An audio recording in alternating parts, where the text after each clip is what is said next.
Welcome back to the SA Sports Show, where we cover the very best of sport throughout South Australia. And joining us right at the moment is two of the champs of the 8-ball table in Mick and James Delahunty.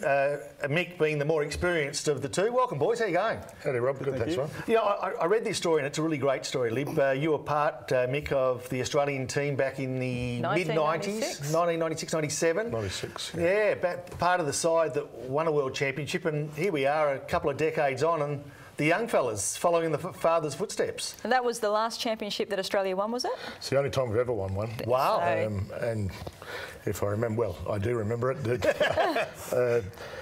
We beat England in Manchester, and it was the first time their team had ever been beaten. So when we got back to the venue after it had been in a recording studio done and all the rest, we got back, the French and all the European countries formed a guard of honour with their cues and sang "We Are the Champions" and provided us with champagne. They so wanted the Poms to be beaten, of course. Yeah. Same as any sport, we all like to see the Poms lose. So, yes, it'll live with me for a long time. Great memories, great memories. And, you know, I think all of us grow up having a game of pool in the pub or being fortunate enough to having an 8-ball table at home. But what makes you want to take it to the next level, James? I mean, you grew up in a household. Yeah, Dad just always played and successfully and he's owned pool halls my whole life. So I've always kind of had access to the tables and the queue, and yeah, just always. We're talking about Chalkies down at the Bay in Jetty Road there. Yeah, that's the one. Great spot. I've actually been there one night with a couple of the 36ers boys, spent a bit of time in there, Mick, and it's a really terrific venue if anyone wants to go down and have a casual game in a relaxed atmosphere, have a few cool drinks on a hot day. It's terrific. Give it a bit of a plug. We've been there 21 years. Yeah. And look, Friday, Saturday nights, it's absolutely packed still. We've got 30 tables, a couple of bars, and look, we kept it clean, kept it nice. You can go in there, take your girlfriend during the week, take your kids, not a problem, it's clean, we have no trouble. I can vouch for that. Yeah, and that's why it's still going well, and of course, I've owned it since James was about 12. He didn't have a chance to be a world champion, did he, really? Yeah, well, hopefully. We've got a chance this year to do what they did in '96. So. That'll be a lovely story. If you led the charge in '96, now it's up to you to step into Dad's footsteps. Yeah, exactly. It would be nice. Obviously, it's not easy, but yeah, one of the biggest issues for the Australian team is we can't always send our best side because it costs so much to go. Sure. So, yeah, we're trying to do a few things to raise some money for this year's team. All right, well, take us through the journey. So, how many in the team? What sort of money do you need to raise? How can people get involved if they'd like to be involved in some way? Chance to beat the Poms again. Yeah. Okay, well, look, we have a national titles we just finished. It was in every year. It's been going since 1984. And I will say that in 1984 I did play for South Australia. So it gives away my age a little bit. But yes, they've been going 32 years. South Australia, just by way of bragging, has won 16 of the 32 national teams or Opens event. So we're a pretty proud state. They pick 12 men, of which 9 travel to England. Yes. They pick 9 women, and of which 7 travel, I think, and then they pick a Masters side of 6 and another 23 side of 4, I think. So it's a lot of people travelling. Yeah, you're looking at 30 plus people. Yeah, 25 to 30 by the time you have team managers and things like that. Airfares. Where are the championships? They're in Blackpool, of all places. Okay. They're in Manchester. They started in '93, the first one, and we were runner-up a couple of times before we finally won it in '96. But we send sides every year, and I've been 8 times, I think, and you bring up family. I've got 2 daughters and another son.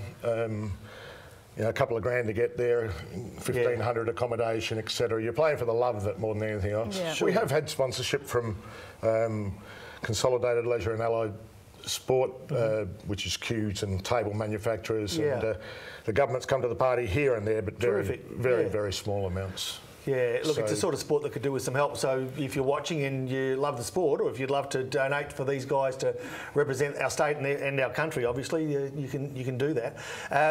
Take us through. You mentioned we've won 16 titles. Who are traditionally the strongest states? I mean, in most sports, it's always SA v Victoria or New South Wales. Is the Eastern Seaboard the strongest? Or? They are these days. It was South Australia for a long time, for maybe 25 years or so. And, was that when you were playing? It was. And the first 7 or 8 years that I was playing, we were still the strongest, but these days Victoria have overtaken us. You're ranked in the top 5, are you, currently? I'm not sure about the Australian rank. I haven't played the national titles until this year for a couple of years because young family and all that sort of stuff. So my ranking's a little bit lower than what it might be, but he did come second in the overall stats in the nationals this year. So he's around the ranking may be low, yeah. but he's certainly. I'll say this about my son, but everybody in Australia would say he's in the top 3 or 4 players. Yeah. I noticed that just on the weekend he's won the snooker championships as well, state snooker title for the 6th or 7th year in a row. So different game, but you know, same skills. Yeah, and again, that sort of speaks to the dominance of the eastern states these days, though. Like in South Australia, in the snooker, there's not a lot of competition here these days. Not a lot of participation, whereas over there, it's very popular and they do really well. They get great numbers. Yeah, and you mentioned a number of women being involved too. What sort of participation rates for women in this state?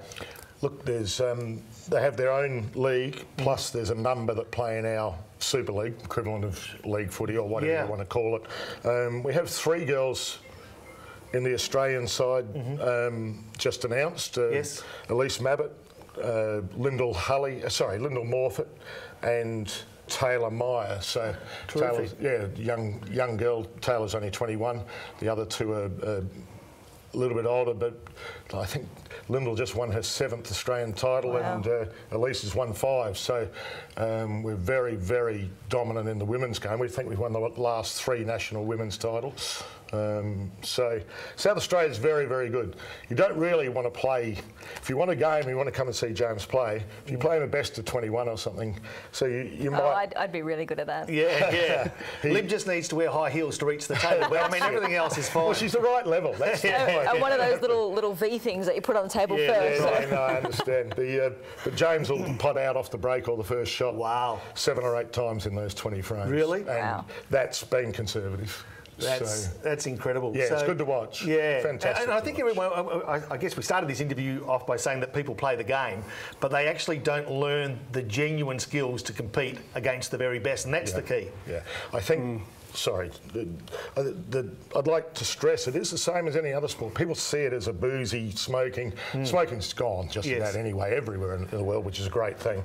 But you talk about Ronda Rousey, not touching. We shake hands after the game. Somebody gets out of line. We say, get in the corner, mate. You know, it's a sport where you win and you lose.